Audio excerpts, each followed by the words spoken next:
Bonjour, je suis Rose du blog Rose & Cook et aujourd'hui nous allons vous préparer une recette à base de lait de croissance avec le docteur Alain Bocquet. Bonjour, alors effectivement il est intéressant de préparer des yaourts avec du lait de croissance puisque ce lait de croissance est recommandé chez les enfants de 1 an jusqu'à 3 ans. Et certains enfants sont des petits buveurs de lait ou certaines mamans ont envie de diversifier un peu l'alimentation de leur bébé. Et donc il est intéressant de faire des yaourts avec du lait de croissance.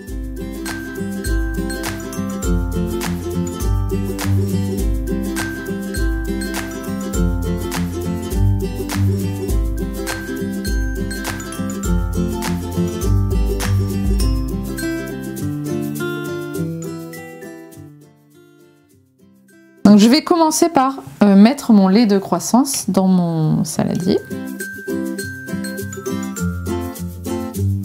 Ensuite, je vais ajouter mon sachet de ferment lactique. Une étape très importante, c'est d'ajouter son épaississant. Dans les recettes de yaourt avec du lait de vache, on n'utilise pas d'épaississant parce qu'il y a davantage de protéines. Alors là, on est obligé d'utiliser cet épaississant pour avoir une fermeté correcte.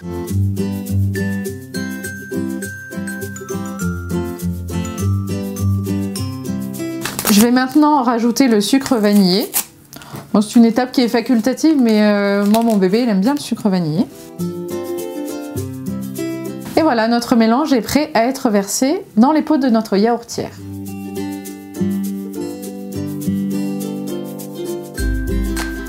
Donc l'étape d'après, c'est de couvrir et de lancer la yaourtière.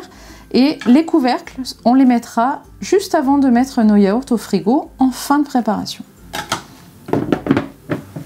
Donc là, je vais lancer ma yaourtière en programme yaourt, puisque celle-ci dispose de plusieurs programmes. Et je vais la mettre pour une durée de 12 heures. Et je vous recommande de laisser vos yaourts en préparation pour 12 heures, ils seront un peu plus fermes.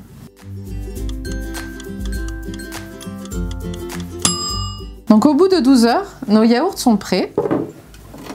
Donc on voit qu'il est bien pris. Donc maintenant, on va mettre un couvercle avant de le mettre au frais. Et ce qu'on va faire, c'est qu'à l'aide d'un scotch, on va mettre la date dessus. Et comme ça, on pourra les consommer dans la semaine. Pour qu'ils soient plus fermes, je vous conseille d'attendre quand même 24 heures avant de les donner à bébé. Et là, notre yaourt est prêt à mettre au frais. Docteur, est-ce que tous les laits de croissance peuvent convenir pour faire des yaourts? Non, attention, il y a plusieurs choses à respecter. Tout d'abord, il faut éviter tous les laits qui contiennent des probiotiques. Parce qu'il va y avoir une compétition entre la bactérie contenue dans le lait infantile et les bactéries qu'on apporte dans les ferments lactiques. Deuxième chose, il faut un lait qui ait un taux de protéines intéressant, autour de 1,8 g, 1,7 g, 1,8 g pour 100 ml. Troisièmement, il faut s'intéresser au taux de caséine dans ces protéines et il faut essayer de trouver un lait qui ait 80% de caséine. J'espère que la recette plaira à bébé et vous pouvez trouver d'autres recettes sur mon blog Rose & Cook. Et si vous voulez le texte précis de la recette, vous le trouverez sur le site npedia.fr.